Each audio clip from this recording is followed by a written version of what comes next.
Some of these things we are not begging. As leaders, sometimes we are just telling the government to do what they need to do. Last week,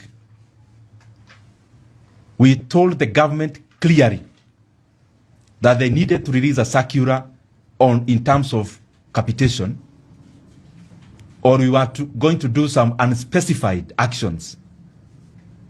So I'm also now calling the government. You have not funded schools in the year 2026. You've only sent 109 shillings only to run our schools for this term. This first phase, we are going to make it as our obligation, first of all, to make all the stakeholders aware that what the government is saying is actually not true. It is incorrect.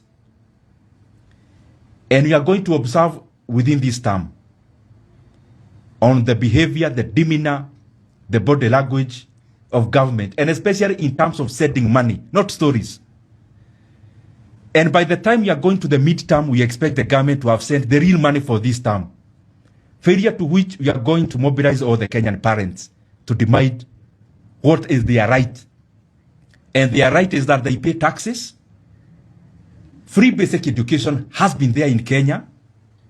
The Kenyan parents cannot continue to observe silently as the government continues to tear down and annihilate the right of learners in Kenya by not adequately funding the free basic education.